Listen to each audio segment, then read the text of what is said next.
اور داؤد اور سلیمان کا حال بھی سن لو کہ جب وہ ایک کھیتی کا مقدمہ فیصل کرنے لگے جس میں کچھ لوگوں کی بکریاں رات کو چر گئیں اور اسے روند گئی تھیں اور ہم ان کے فیصلے کے گواہ تھے،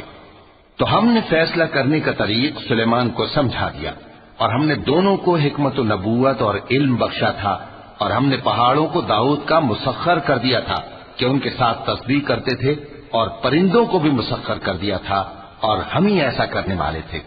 اور ہم نے تمہارے لیے ان کو ایک طرح کا لباس بنانا بھی سکھا دیا تاکہ تم کو لڑائی کے ضرر سے بچائے، پس تم کو شکر گزار ہونا چاہیے۔ اور ہم نے تیز ہوا سلیمان کے تابع فرمان کر دی تھی جو ان کے حکم سے اس ملک میں چلتی تھی جس میں ہم نے برکت دی تھی، یعنی شام کی طرف، اور ہم ہر چیز سے خبردار ہیں۔ اور بڑے بڑے جنات کو بھی ان کے تابع کر دیا تھا کہ ان میں سے بعض ان کے لیے غوطہ خوری کرتے تھے اور اس کے علاوہ اور کام بھی کرتے تھے، اور ہم ان کے نگہبان تھے۔ اور ایوب کو یاد کرو جب انہوں نے اپنے پروردگار سے دعا کی کہ مجھے تکلیف پہنچی ہے اور تو سب سے بڑھ کر رحم کرنے والا ہے،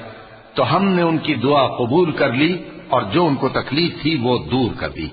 اور ان کو بال بچے بھی عطا فرمائے اور اپنی مہربانی سے ان کے ساتھ اتنے ہی اور بخشے۔ اور عبادت کرنے والوں کے لیے یہ نصیحت ہے۔ اور اسماعیل اور ادریس اور ذوالکفل کو بھی یاد کرو، یہ سب صبر کرنے والے تھے، اور ہم نے ان کو اپنی رحمت میں داخل کیا، بلا شبہ وہ نیکوکار تھے۔ اور مچھلی والے پیغمبر یعنی یونس کو یاد کرو جب وہ اپنی قوم سے ناراض ہو کر غصے کی حالت میں چل دیے اور خیال کیا کہ ہم ان پر گرفت نہیں کریں گے، مگر پھر اندھیروں میں اللہ کو پکارنے لگے کہ تیرے سوا کوئی معبود نہیں، تو پاک ہے اور بے شک میں قصوروار ہوں، تو ہم نے ان کی دعا قبول کر لی اور ان کو غم سے نجات بخشی، اور ایمان والوں کو ہم اسی طرح نجات دیا کرتے ہیں۔ اور زکریا کو یاد کرو جب انہوں نے اپنے پروردگار کو پکارا کہ پروردگار مجھے اکیلا نہ چھوڑ اور تو سب سے بہتر وارث ہے، تو ہم نے ان کی پکار سن لی اور ان کو یحییٰ بخشے اور ان کی بیوی کو اولاد کے قابل بنا دیا۔ یہ لوگ لپک لپک کر نیکیاں کرتے اور ہمیں امید اور خوف سے پکارتے اور ہمارے آگے عاجزی کیا کرتے تھے۔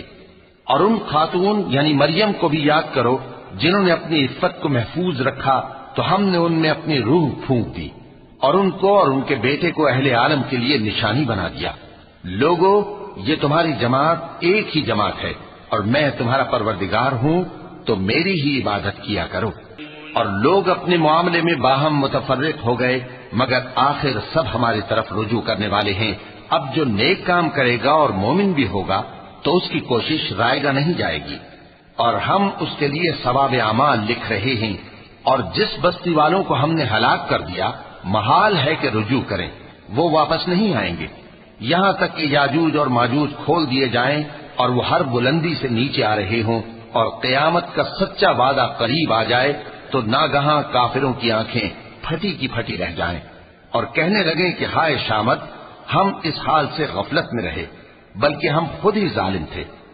کافروں، اس روز تم اور جن کی تم اللہ کے سوا عبادت کرتے ہو دوزخ کا ایندھن ہوں گے اور تم سب اس میں داخل ہو کر رہو گے۔